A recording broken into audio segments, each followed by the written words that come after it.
Hoy la directora general de Migración y Extranjería de El Salvador advirtió sobre la organización de una nueva caravana de migrantes salvadoreños que pretenden viajar a Estados Unidos. Esta caravana tiene intenciones de partir rumbo a la Unión Americana en enero. De hacerlo, una vez más los centroamericanos estarían desafiando las firmes amenazas del presidente estadounidense. Durante el año fiscal 2018, más de 92,000 personas pidieron asilo en Estados Unidos en la frontera con México. Esto equivale a un aumento del 67% en relación con el año pasado, según cifras de la Oficina de Aduanas y Protección Fronteriza. ¿Están funcionando las políticas del presidente para frenar el flujo migratorio ilegal? ¿Y su técnica de enviar a militares a la frontera para detener a los migrantes funcionó? Buenas noches, América. Son las 8 en Bogotá, Lima, Quito y la costa este de Estados Unidos y las 10 en Buenos Aires y Santiago. Yo soy Emiliana Molina en sustitución hoy de Gustavo Legret y esto es Poder Latino.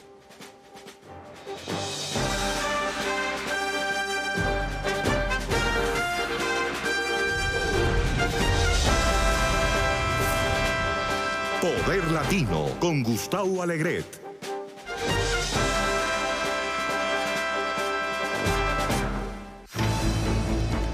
Iniciamos con las noticias de pie de página. Un juez federal en el Distrito Sur de Nueva York condena a Michael Cohen, el ex abogado de Donald Trump, a 36 meses en prisión en relación a varios delitos. El primero, Cohen violó leyes de financiamiento de campaña tras pagarle a 2 mujeres a cambio de su silencio por supuestos encuentros sexuales con Trump. Cohen se declaró culpable en agosto y dijo que violó las leyes por orden del entonces candidato presidencial Donald Trump. Cohen es acusado actualmente de 5 cargos de fraude fiscal y 1 cargo por hacer declaraciones falsas a un banco. También se declaró culpable de mentirle al Congreso sobre un proyecto inmobiliario de la organización Trump en Moscú. El juez declaró que los crímenes de Cohen se complican tras admitir que mintió ante el Congreso estadounidense, pero subrayó que merecía algún crédito por su colaboración con la investigación del fiscal especial Robert Mueller. El juez incluso permitió que Cohen se presente de manera voluntaria para iniciar así su condena el próximo 6 de marzo. El pago a mujeres para silenciar supuestas relaciones extramaritales constituye un delito federal de financiación ilegal porque se considera una donación no declarada. El presidente Trump está directamente implicado por su ex abogado en esta acusación. Ana María Salazar, abogada, exfuncionaria de la Casa Blanca y especialista en seguridad, nos acompaña para discutir este tema. Ana María, ¿qué nos dice esta sentencia a Michael Cohen sobre el desenlace final de esta investigación de la trama rusa? Mira, buenas noches. Es más allá de la trama rusa. Hay que recordar que el abogado Cohen, el abogado de Donald Trump, él básicamente se está declarando culpable, uno, de haber mentido ante el Congreso, de haberle mentido a los investigadores y de haber participado en lo que podría considerarse como un fraude electoral, o sea que se usó dinero para poder callar a 2 mujeres que tenían historias que podían avergonzar al presidente, al entonces candidato Donald Trump. Entonces, por lo menos en ese caso del fraude electoral, sí hay suficientes evidencias que podrían implicar al presidente Donald Trump. Ana María, ¿esta sentencia puede afectar directamente al presidente estadounidense? Mira, la forma en que esto puede afectar al presidente Donald Trump es que ya tenemos el abogado, el ahora ex abogado del presidente Donald Trump, proporcionando pruebas no solamente testimoniales, no solamente es una declaración de él, hay que recordarle al auditorio que él tan probablemente tiene horas de grabaciones, porque parece que él tenía como costumbre grabar las conversaciones y probablemente dentro de esas conversaciones grabó al empresario, candidato Donald Trump, ahora presidente, y que podría implicarlo no solamente en temas de un fraude electoral, pero también en otras actividades delictivas, que podría ser fraude financiero, lavado, no sabemos en este momento. Ana María, 3 años es poco para los delitos que cometió Michael Cohen. Mira, es poco, pero también hay que considerar que como él está cooperando aparentemente con la Fiscalía, esto implicaría que hubo alguna negociación en un momento dado en donde decidieron no acusarlo de otros delitos o presionar al juez o pedirle al juez que le dieran una condena más alta. Pero sí va a ir a la cárcel. y eso implica que ya empieza a verse los resultados de las investigaciones del fiscal especial Mueller, y seguramente Donald Trump y personas alrededor de él, incluyendo su yerno, también incluyendo el hijo de Donald Trump, que participaron en conversaciones con los rusos, y este abogado sabía de estas conversaciones y negociaciones que se están llevando a cabo con empresarios rusos, tal vez hasta con el mismo gobierno, para poder construir un edificio en Moscú. Entonces hay mucha información ahí, seguramente el presidente Donald Trump está muy nervioso. ¿Y esta sentencia podría darle las herramientas necesarias a los demócratas en la Cámara Baja para iniciar investigaciones sobre el presidente estadounidense, o es una cacería de brujas tal cual como indica Trump? Mire, ya ha habido varias personas cercanas al presidente Donald Trump, incluyendo el ex gerente, el que le manejó la campaña, que se declaró culpable. Y están negociando sus penas. El abogado que se ha declarado culpable, Cohen, y ya lo sentenciaron. El contador de Donald Trump también parece que se está declarando culpable y van a negociar sus penas. Está el asesor de seguridad nacional, que también se declaró culpable y están decidiendo qué tanto tiempo podría pasar o no pasar en la cárcel. Entonces, hay tantas personas alrededor de él que se declararon culpable y que están alrededor de Donald Trump, que están apoyando a Mueller en su investigación, pues que no solamente le da pauta a los demócratas para poder abrir un juicio político, lo que se llamaría impeachment, pero a largo plazo estas mismas pruebas se podrían usar en contra del presidente Donald Trump cuando ya no sea presidente, para ya un juicio penal. Ana María Salazar, muchísimas gracias. Continuamos. La líder demócrata en la Cámara Baja, Nancy Pelosi, atribuye a una cuestión de virilidad la insistencia del presidente estadounidense de construir el muro en la frontera con México. Pelosi posiblemente será la nueva presidenta de la Cámara Baja a partir del 3 de enero y lamentó que Trump repitiera la palabra muro 30 veces. Trump está enfocado en obtener $5.000 millones para la construcción y está dispuesto a paralizar el gobierno si no lo consigue. Pero faltan solo días para que se expiren los fondos que mantienen abiertas múltiples agencias federales y se acaba el tiempo para negociar. Continuamos. Se aproxima una posible recesión en 2019 o 2020. Según expertos, el actual ciclo de crecimiento económico de Estados Unidos, que inició tras la crisis financiera del 2008, lleva 110 meses. Este periodo lleva casi el doble de duración promedio de este tipo de ciclos, según expertos. La duración promedio de los ciclos de crecimiento económico han sido de al menos 58 meses y los recesivos de 11 meses. La tasa de desempleo actualmente es del 3,7%, la más baja en los últimos 49 años. Y si de algo nos sirve la historia, es que una vez alcanzan niveles de alrededor del 4%, hemos visto la recesión de 2007 a 2009, la de 2001, la de 1969 a 1970 y la de 1953 a 1954. Nos conectamos a esta hora con Gustavo Rojas Matute, un economista, que nos explica en qué se basa la preocupación de que en 2019 podría haber una crisis económica. Gustavo, bienvenido y adelante. Bueno, algunos analistas han estado comentando sobre la posibilidad o la proximidad de una nueva crisis financiera, una crisis económica.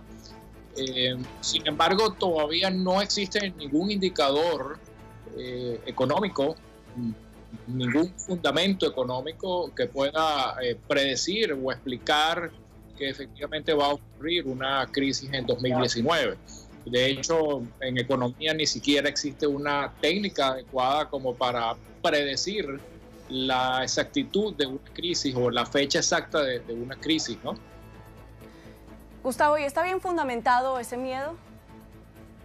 Desde mi perspectiva, no es posible predecir una crisis con tanta exactitud y tampoco existen indicadores en estos momentos. Ahora, como vuelvo y repito, pues obviamente en la medida en que el crecimiento económico se acelera y puede generar algunas presiones inflacionarias, es posible que la economía alcance un pico eventualmente, como lo ha hecho anteriormente, y que los incrementos de la tasa de interés por parte de la Reserva Federal se conviertan tengan un efecto de desaceleración. Eso es posible, pero no es posible predecir el día o la fecha o el año incluso exacto cuando eso va a ocurrir. ¿Cómo vemos el panorama económico de 2019? Bueno, en estos momentos lo que se predice es que la economía, o lo que se espera, basados en los números, es que la economía siga creciendo. Sin embargo, obviamente también se espera que ese crecimiento económico, en la medida en que va alcanzando el pico, comience a desacelerarse. Gustavo Rojas Matute, gracias por acompañarnos en esta edición de Poder Latino. Las principales búsquedas de tendencias de Google en 2018 fueron la Copa del Mundo en Rusia, el huracán Florence en las Carolinas, Mac Miller, el rapero americano de 26 años quien falleció de una posible sobredosis, la trágica muerte de la diseñadora Kate Spade y también el reconocido chef Anthony Bourdain. Y no se nos puede olvidar, por supuesto, uno de los jackpots Mega Millions más grande de la historia, un juego de lotería de más de $1.000 millones. Con esto nos vamos a un corte comercial y ya regresamos con más de Poder Latino.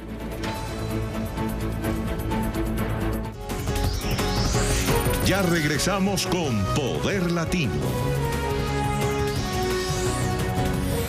Vamos con Poder Latino. Gracias por acompañarnos. Hoy concluyó en Nueva York la tercera edición de la conferencia Latino Impact Summit, una iniciativa que durante 2 días ha reunido en la sede de las Naciones Unidas a líderes latinos de todo el continente para abordar así los retos sociales. Uno de los objetivos principales ha sido compartir proyectos y experiencias para reducir las desigualdades en la región. La conferencia ha tenido a México como país anfitrión. Saludamos en este momento al presidente de la Fundación Public, el señor Sergio Fernández de Córdoba. Sergio, gracias por acompañarnos. Hola Emiliana, ¿qué tal? ¿Cómo estás? Sergio, ¿cuál cree usted que han sido las principales conclusiones de este evento en Naciones Unidas? Las principales conclusiones del foro son, hablando de la desigualdad, la educación, empoderando a los jóvenes, que es lo más importante, y también en este evento estamos celebrando el México a las Américas y el próximo año vamos a estar celebrando Colombia a las Américas. O sea que estamos haciendo la transición en el mismo evento en los 2 días y presentando a los líderes que están creando negocios y creando impacto, no solamente en el gobierno, ONGs, pero también en los negocios. ¿Y dónde está hoy América Latina en ese liderazgo mundial? Mira, los líderes de la región de latinoamericana, en la forma que nosotros los vemos, está creciendo. Necesitamos empoderarlos mucho más, necesitamos apoyar ese liderazgo, porque en los Estados Unidos los latinos están creciendo de una forma increíble y están creando alianzas alrededor de toda la región. Entonces, para nosotros este foro es tan importante para seguir a conectar a todos esos líderes, no solamente para crear impacto, pero para crear los negocios del futuro que van a cambiar la región. ¿En qué sectores destaca el liderazgo latinoamericano? Los sectores de acá, el liderazgo es tecnología. Tenemos acá hoy la compañía más grande de taxis que está creando impacto, creando de trabajos, ayudando a los gobiernos, trabajando en impacto. Tenemos compañías que están ayudando a organizaciones que están usando telecomunicaciones, datos, nuevas innovaciones alrededor de cómo ayudar con la desigualdad y también creando empresas y organizaciones de impacto que incluyen a las mujeres, que es súper importante, y también plataformas de educación que hemos visto hoy cómo se está usando la tecnología, el VR, inteligencia artificial y muchas otras evoluciones de blockchain que estamos viendo, que cómo se están usando para crear impacto en la región. Usted menciona esa brecha de género en el liderazgo. ¿Cómo se puede reducir? Mira, la brecha el problema que existe es que no estamos dando la oportunidad a las mujeres. Y nosotros, igual que hacemos con el foro, es incluir y traer a todas las líderes para que la gente pueda ver los ejemplos. Lo más importante es celebrar las mujeres líderes, para que estemos creando el ejemplo, estemos mostrando el ejemplo que debería de haber muchas más mujeres en el tema de tecnología, innovación y en la región, porque es una oportunidad grandísima que nosotros como latinos de las Américas tener esta oportunidad de crear el futuro de nuestra región. Es nuestra generación que va a crear ese futuro. ¿Cómo afectan las políticas de limitación en temas migratorios de esta nueva administración en cuanto a los latinoamericanos? Diga la verdad, al futuro latino de los Estados Unidos, lo que yo estoy viendo, nosotros estamos viendo acá con nuestro evento, es que la gente ya no necesita estar en este país, necesita la innovación de este país, necesita crear las alianzas con este país, porque más oportunidades existen en nuestros países, en Centroamérica, Sudamérica, en las Américas. O sea que parte de lo que nosotros es empoderar el ser humano, es empoderar a los líderes, mujeres, hombres y jóvenes, solamente porque darles las oportunidades que existen en este país y crear esas alianzas. Y por eso nosotros también, parte de lo que hemos hecho aquí, estos 2 días hemos lanzado una alianza de la región. O sea, una alianza que nos ayuda a juntar a toda la gente, no solamente tener un evento 2 o 3 veces al año, pero también crear una comunidad que podemos conectar, podemos empujar, podemos apoyar y continuar a hacerlo esto todos los días. O sea que para nosotros es una gran oportunidad, especialmente alrededor del tema de impacto. Tal como lo ha dicho, este año el país elegido para la conferencia latina fue México y el próximo será Colombia. ¿Qué se espera de Colombia para la conferencia del 2019?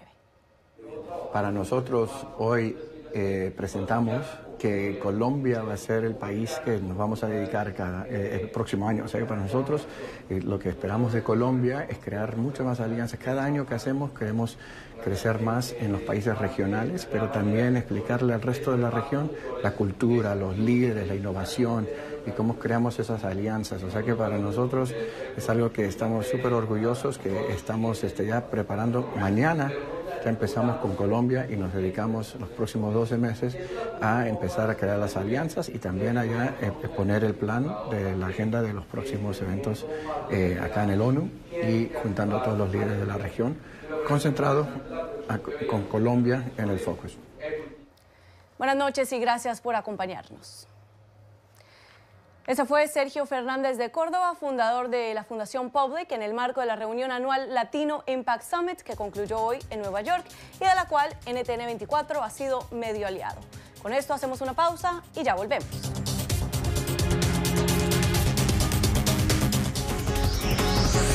Ya regresamos con Poder Latino.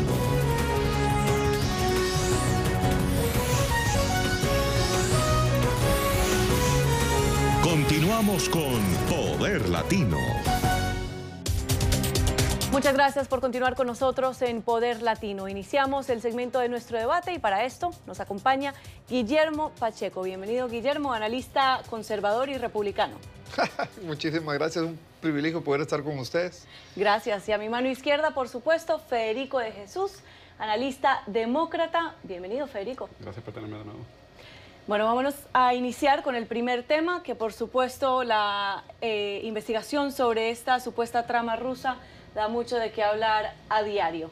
El día de hoy vimos como Michael Cohen, el ex abogado de Donald Trump, fue condenado a 36 meses en prisión por cometer varios delitos. Iniciamos a mi mano derecha. Opiniones, Guillermo. Gracias. Mira, yo creo que estamos en un proceso en el que vamos a todavía a esperar muchas cosas que se sigan debatiendo en este proceso de la trama rusa. Creo yo que en algún momento el posicionamiento de Cohen nos dice que tenemos que entender una cosa. Siempre los alfiles están para guardar al rey. Los peones están para guardar al rey. Y entonces siempre tienen que empezar a caer primero algunos antes que el rey. Digo esto porque al final de cuentas la protección que se le puede estar pensando dar al presidente en algún momento puede causar también bajas respecto a que Cohen está replegándose respecto a lo que él pudo haber dicho antes. Entonces me parece que vamos a ver todavía caer, no solo vamos a ver caer a otros. Federico, Cohen declaró en agosto, se declaró culpable y dijo que violó las leyes de estas elecciones por orden del presidente estadounidense, que en ese entonces era candidato presidencial. ¿Qué implicaciones directas o si tendrá algún tipo de implicación esta nueva acusación contra Cohen y que se le haya condenado? Bueno, yo creo que la importancia del caso es lo que tú mencionas, que por primera vez, inequívocamente, las autoridades federales han dicho, sin nombrarlo, pero se sabe, ¿verdad?, que el individuo uno es el presidente y ese individuo es lo que se llama en inglés un unindicted co-conspirator, que es un co-conspirador que no le han radicado cargos, pero que sí cometió delitos. Y eso es sin contar la posible obstrucción a la justicia o la conspiración con Rusia para arreglar las elecciones, así que es muy serio, pero estoy de acuerdo con Guillermo que esto solamente es el comienzo. Guillermo, y entonces este nuevo acontecimiento con Cohen ¿es de cierta manera un triunfo para el fiscal especial Robert Mueller o es una cacería de brujas tal cual como indica Trump? Yo pienso que ambas cosas. Mira, tenemos que entender que la cacería de brujas que ha sido para el presidente Trump, no el caso, o sea, han sido todo el mandato. O sea, realmente el tema de cacería de brujas para el presidente ha sido todo el mandato. Quiera que no, también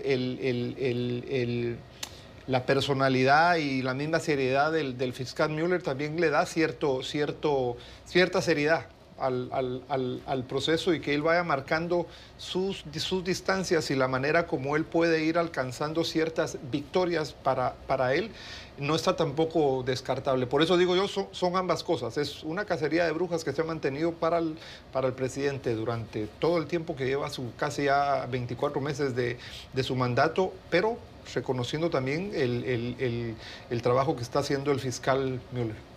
Guillermo, ¿y puede haber algún tipo de consecuencias para Trump después de que Cohen, bueno, ya se ha condenado a 36 meses en prisión y después de que este lo implicara directamente asegurando que violó las leyes de estas elecciones porque Trump se lo pidió? Bueno, como dijo Federico, eso fue antes de que él fuera presidente. No deja de ser delito por eso. No estoy diciendo que no deje de ser delito. No estoy diciendo que no deje de ser delito. Obviamente este fue un delito antes de ser presidente. Lo que quiero decir es que, y lo acaban de decir algunos legisladores demócratas, todavía no llega al punto de poder clamar por un impeachment para el presidente. Podría tener algunas consecuencias. Tenemos que entender una cosa, esto lo que está preparando es una transición que va a haber en la Cámara de Representantes, presagiando 24 meses muy tumultuosos respecto a la administración del presidente y su relación con la Cámara de Representantes. Veamos, por ejemplo, esta reunión que hubo ayer en Casablanca con Nancy Pelosi y con algunos legisladores, y que se volvió muy publicitada. Entonces, eso creo yo lo que está haciendo también el presidente, es haciendo un posicionamiento. Recordemos, él tiene electores que votaron por él respecto a ciertos ofrecimientos. Entonces, quiera que no, y a mí me preguntan, ¿cuándo va a cambiar el presidente Trump? Creo que nunca va a cambiar. O sea, si un presidente llegó a ser presidente con ciertos ofrecimientos, las elecciones de medio término no lo dejaron tan mal parado como pudiera pensarse en relación, por ejemplo, al presidente Obama. Él perdió solo 26, el presidente Obama perdió 65 en la Cámara de Representantes, y el presidente Obama perdió senadores y el presidente Trump ganó senadores. Entonces, creo yo que lo que está haciendo, pudiéramos pensar, es un marcaje de cancha previo a el 20 de enero ante la nueva Cámara de Representantes, que va a ser interesante. No sé qué opina Federico, pero va a ser interesante ese nuevo ping-pong, por ejemplo, así entre el Ejecutivo y el Legislativo. Va a ser muy interesante, pero no perderemos de vista una cosa. Cuando escucho a Guillermo hablar de cacería de brujas, me recuerdo, ¿quién fue el que nombró al fiscal especial Mueller? Fue Rod Rosenstein, que lo nombró Trump bajo una administración republicana en su Departamento de Justicia, bajo su secretario de Estado, y Robert Mueller fue el director del FBI de George W. Bush, registrado como republicano. Así que si estamos hablando de que hay una cacería de brujas, yo dudo que sea de su propio partido, es por la justicia. ¿Y por qué es?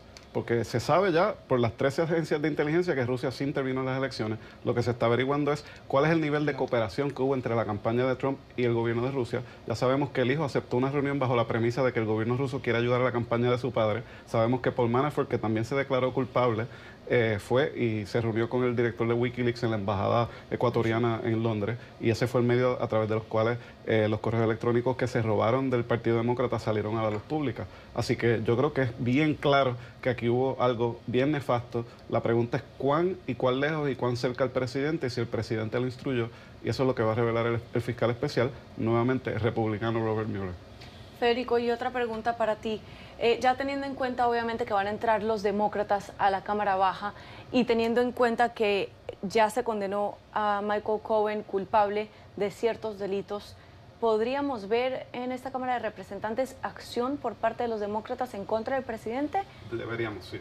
El presidente rompe la ley todos los días. ¿A qué me refiero? El presidente tiene un hotel aquí en Washington, D.C.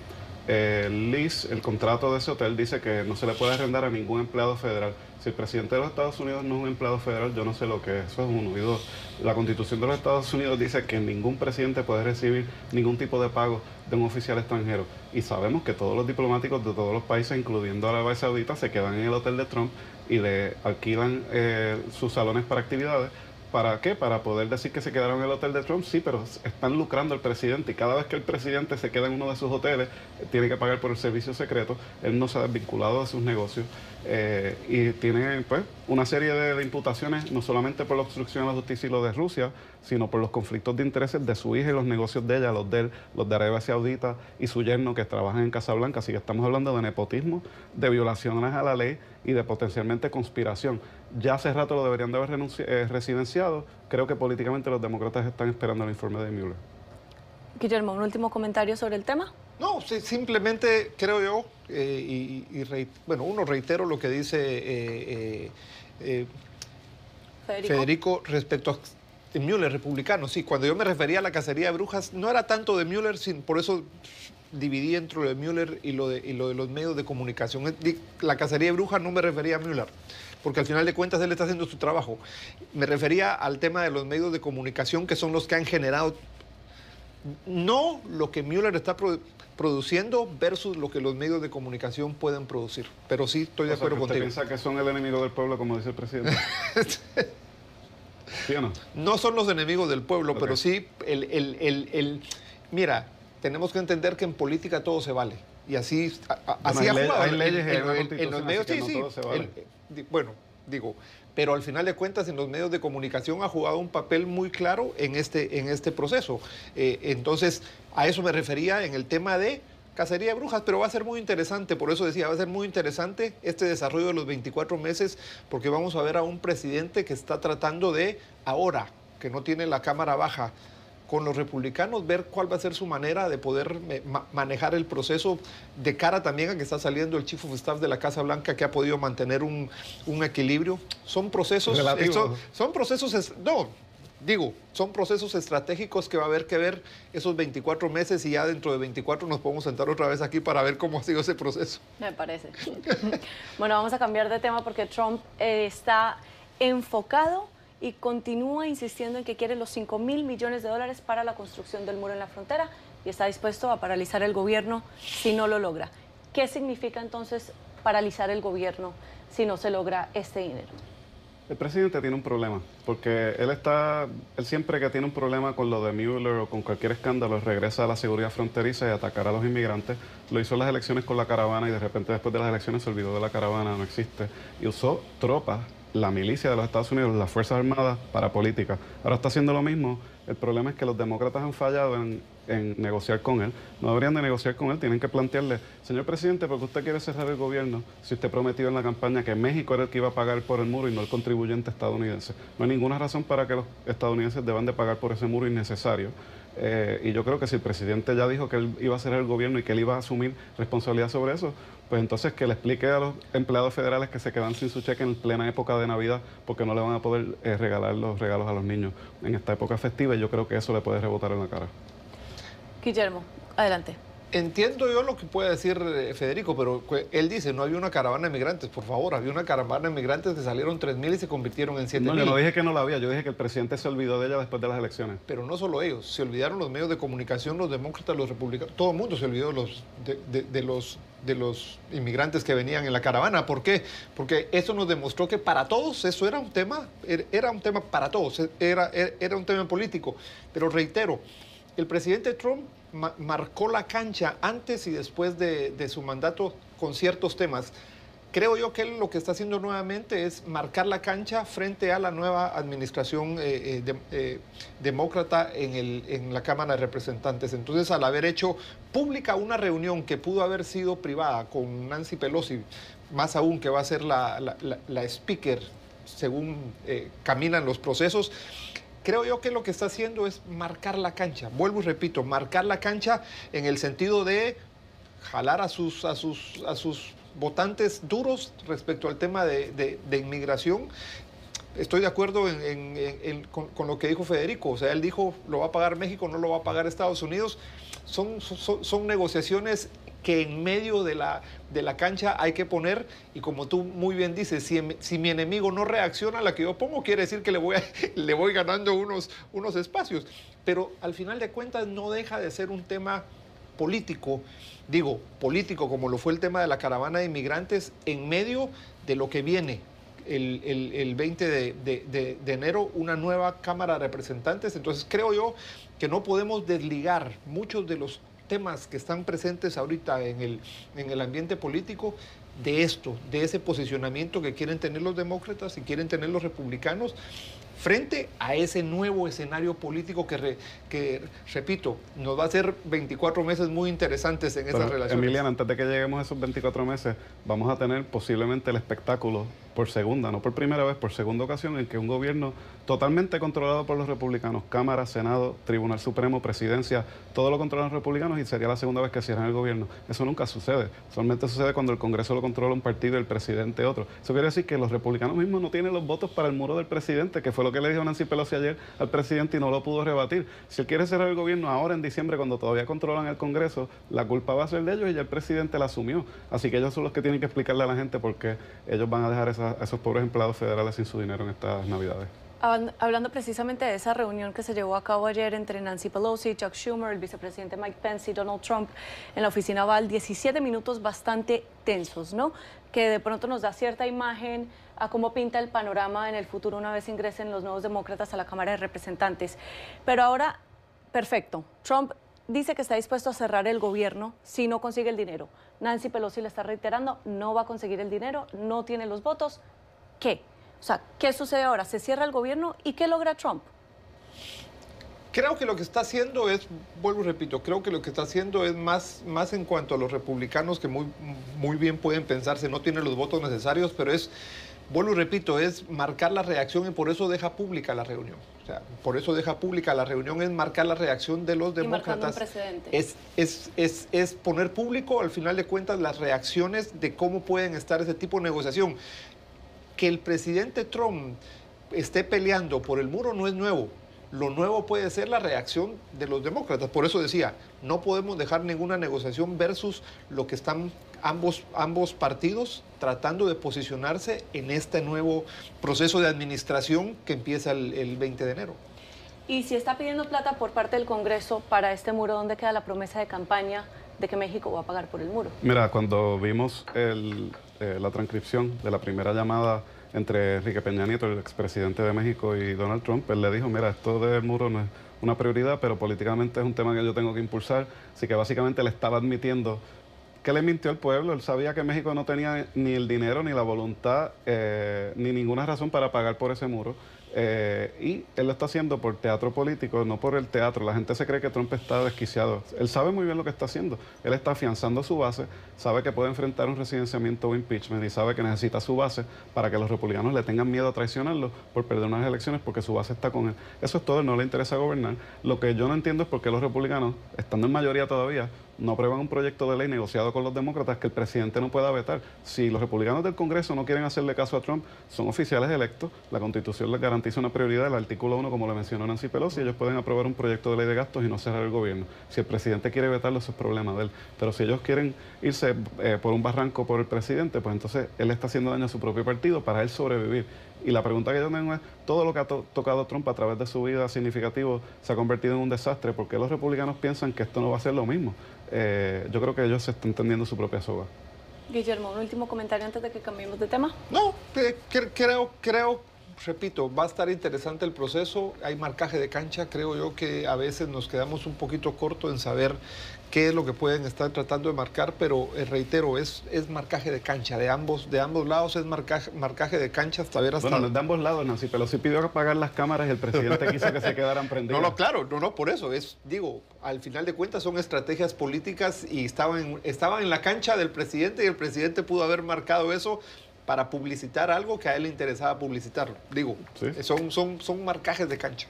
Bueno, podríamos estar preparándonos para una recesión en 2019 o 2020.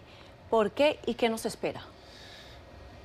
Creo yo que lo que está pasando es que los cambios van demasiado rápido y entonces aun cuando nosotros decimos recesión 2019, recordemos que tenemos un mundo tan interconectado e interglobalizado, pero interconectado y globalizado, en el que ya no podemos pensar de que es un solo país que va a tener un acto de recesión. Creo yo que el problema que tenemos ahora es que las recesiones de los principales países marcan completamente las reacciones globales y por eso los ojos de China están puestos siempre en Estados Unidos, los de China en China.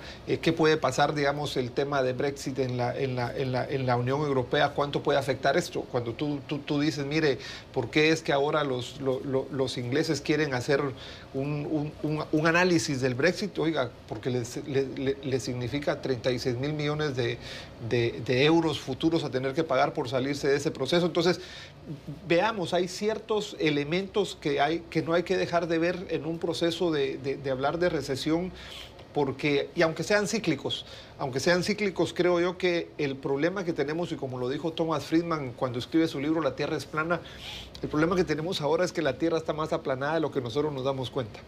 Y entonces, al estar la Tierra plana, fácilmente lo que se mueve de un lugar a otro nos está afectando más de lo que nosotros creemos.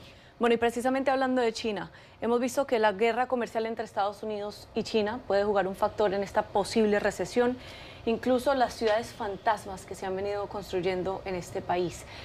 Federico, ¿qué podemos esperar? Bueno, yo creo que Guillermo y tú traen un punto de la economía internacional muy importante, que entraremos ahora en un segundo, pero antes de eso hay que mencionar las políticas económicas de Trump. La guerra comercial la empezó él, imponiéndole aranceles no solamente a China, sino a Canadá, a otros países de la Unión Europea por el acero, y eso pues a quien lastima es a los consumidores, a los agrícolas estadounidenses. Por eso él tuvo que gastar 12.000 millones de dólares donde no los tenía, donde no hubo mandato congresional, para que los agricultores no se les rebelaran.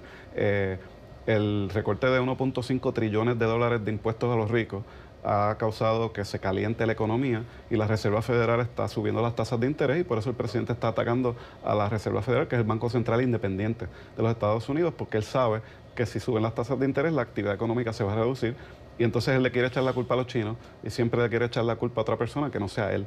Él no es el que controla la economía, nosotros no somos adivinos para saber si va a haber recesión o no, pero sí sabemos que él está desreglamentando, reglamentación que debía de contener las prácticas que nos llevaron al 2008 y la crisis financiera, y que tanta inyección económica en un momento donde no hay recesión en Estados Unidos puede crear inflación, y eso es una receta para el desastre. En el 2019, 2020, 2021 se están alterando los fundamentos de la economía de los Estados Unidos, y como dice Guillermo, si pasara en algo en Inglaterra, en China o en otro país que afectara a la economía de Estados Unidos, entonces eso se pudiera crear en una recesión global. Pero a pesar de eso, yo creo que Estados Unidos tiene que mirarse adentro y saber que este es el país que promueve el comercio libre, y los ataques a la Unión Europea, a los aliados de los Estados Unidos y los aranceles no son buenos para la seguridad de Estados Unidos ni para la economía de los Estados Unidos. Hablando precisamente de eso, Federico, el actual ciclo de crecimiento económico de Estados Unidos, que inició tras la crisis financiera en 2008, lleva 110 meses. Según expertos, este periodo lleva casi el doble de duración de promedio de este tipo de ciclo, y por eso es que se aproxima, según los expertos, una crisis económica. Pero, ¿quién sería el culpable entonces? Mira, yo creo que buscar un culpable en un proceso tan grande ¿cómo te dijera yo? No nos va a evitar llegar a un proceso o no, porque al final de cuentas son muchos los actores ahora que están jugando. O sea, si no fuera un mundo ahora tan globalizado, pudiera ser un actor. Pero al final de cuentas creo yo que son muchos actores. Por eso mencionaba yo el tema Brexit, por eso mencionaba yo el tema China.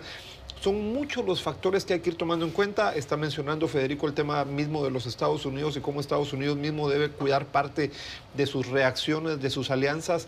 Entonces creo yo que hay un juego. Mira, hay un juego que creo yo que todavía lo estamos viendo con unos ojos de pasado. Creo yo que cuando nosotros hablamos del tema de ciclos, estamos tratando de ver el futuro con unos ojos del pasado, estamos tratando de ver el futuro con modelos del pasado, y creo yo que no nos estamos adelantando al futuro. Digo esto, si yo quiero nuevos modelos, yo tengo que venir de ese futuro deseado. El problema es que es cierto, la actualidad misma, la tendencia tecnológica nos mete en un proceso de día a día en el que tenemos pocos ojos para el futuro, pero cuando no tenemos esos tiempos para el futuro, no podemos venir de ese futuro deseado que queremos, cambiar los modelos que tenemos en este momento, seguir aplicando modelos de hace 30 años, cuando menos nos demos cuenta, o puede generarse un ciclo nuevo, o puede alargarse más, o puede llegar en un momento de imprevisto. Yo estoy totalmente convencido que ambas cosas pudieran pasar, que el ciclo se alargue más de lo normalmente que tengamos, o se corte de una manera abrupta por una burbuja o algo que pueda caer en cualquiera de estos países que están jugando grandes ligas. Federico, un último comentario antes de cerrar. Les voy a dar la palabra a los dos también para que podamos cerrar ya el segmento. Una posible recesión, ¿cómo quedaría bajo la presidencia de Trump? Pues mira, son ciclos, así que yo estoy de acuerdo con Guillermo que echar culpas no es el asunto es, tú no controlas los ciclos, pero controlas qué reacción, qué respuesta el gobierno federal va a presentar ante una posible recesión, que es inminente, sea ahora, sea el año que viene, estos son ciclos. La cosa es que al haber recortado los impuestos por 1.5 trillones y aumentar la deuda de los Estados Unidos, le quita la habilidad de Estados Unidos para que cuando en realidad necesite ese estímulo económico, entonces tenga menos dinero para hacerlo y los mercados van a reaccionar, porque entonces Estados Unidos se va a meter en una deuda enorme, porque la respuesta es lo que Trump debería haber hecho desde el principio. Él dijo que él iba a invertir en la infraestructura de Estados Unidos y que iba a poner al forgotten man, al hombre olvidado, a los pobres primero, al hombre trabajador. Y él puso a sus contribuyentes ricos primero con ese recorte de impuestos, y cuando haya que invertir en la infraestructura, ¿de dónde va a salir el dinero? Y eso es lo que está pasando con la economía, con los aranceles de nuevo, con los recortes de impuestos. No son las estrategias económicas conducentes a que cuando llegue la recesión, pues las armas disponibles en el estuche pues no van a ser tan efectivas. Eso es lo que me preocupa. Guillermo, te permito defenderte. No, mira, creo yo que aunque pareciera que no, y lo dijo Federico, pareciera que el presidente Trump pareciera que está loco o que no está de acuerdo, pero al final de cuentas creo yo que se juegan en un ambiente político donde él tiene cierto discurso y donde puede jugarse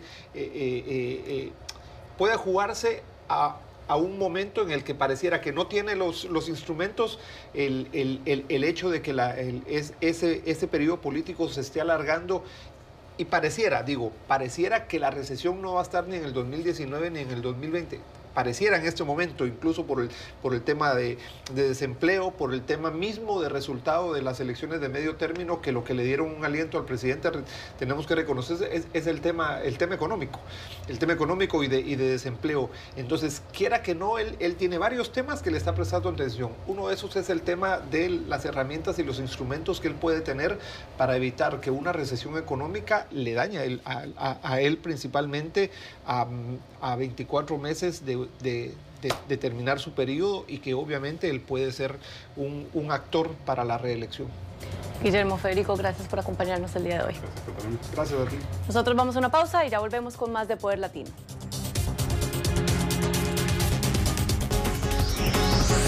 Ya regresamos con Poder Latino.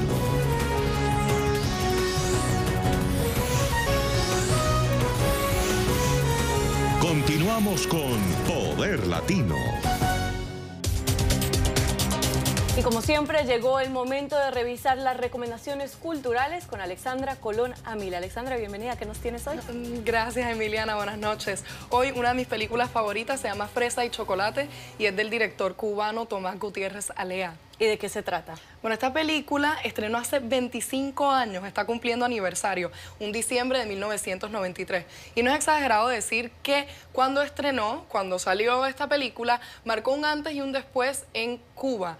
La película sigue la historia de David, un joven comunista militante que está lleno de prejuicios contra los homosexuales. Pero un día conoce a Diego, un gay sin reparos que comparte la pasión de David por la literatura. Y a pesar de que David al principio es muy cerrado, poco a poco van construyendo una muy verdadera amistad en contra de todos los tabúes muy comunes de aquella época. La película fue rodada en Cuba en plena crisis, con muy poco, pero el resultado conmocionó a los cubanos. En el estreno se cuenta que hubo 10 minutos consecutivos de aplauso. Wow. Y aparte de lo que me estás contando, ¿por qué la recomiendas? Bueno, esta película tiene un impacto que se ve hoy. Incluso en El País le hacen una reseña hoy y este escritor, Mauricio Vincent, comenta: a partir de Fresa y Chocolate el país empezó a cambiar, la homosexualidad empezó a ser algo normal, los travestis se liberaron y sus shows se hicieron famosos, comenzaron las operaciones de cambio de género y dentro de poco quizás el matrimonio igualitario será una realidad. Se refiere, por supuesto, a la realidad en Cuba actualmente, ¿no? Claro, que ahora está por verse si se hace una petición para hacer un cambio a la Constitución que permita una votación para que el matrimonio igualitario sea una realidad. Así que una película muy consecuente. ¿Vemos un pedacito? Veámoslo. Fresa y Chocolate. Estamos preparando una exposición que va a ser un acontecimiento. Ya las tengo media resueltas con un amigo en una embajada. Tienes que averiguar más. ¿Averiguar qué? ¿Todo? Lo de la embajada, lo de la exposición. Tienes que inventar algún pretexto y volver a su casa. ¿A su casa? Si ese tipo no me... ¿Cómo, chico? Esto es muy importante, David. Oye, esto es una misión. Siéntate, voy a poner agua para el té. Enseguida estoy aquí. Ay, perdón. Yo pensé que Dieguito estaba solo. No. Como vi la puerta abierta. Me parece que ese muchacho no debería venir tanto. Acuérdate que es militante y todo eso. Estás muy interesada en que lo voten. ¿Y yo? ¿Por qué? Para recogerlo. ¿Crees que no me he dado cuenta de cómo lo miras? Sí, pero tú no eres revolucionario. ¿Quién te dijo a ti que yo no soy revolucionario? Formo parte de este país, aunque no les guste. Tú eres Diego, ¿no? Sí. Además, para que te enteres, David es 40 veces más hombre que tú. Pero mira cómo defiende a su maridito, chico. Maricón, te lo...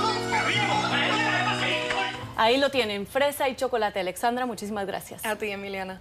Y ahora vamos a pasar a las redes sociales para escuchar sus opiniones. A Michael Cohen lo condenan porque en Estados Unidos sí hay independencia de poderes y los políticos tienen que rendir cuenta. Esa independencia de poderes escandaliza a la izquierda y los hace dar carreras cuando están ellos en el poder.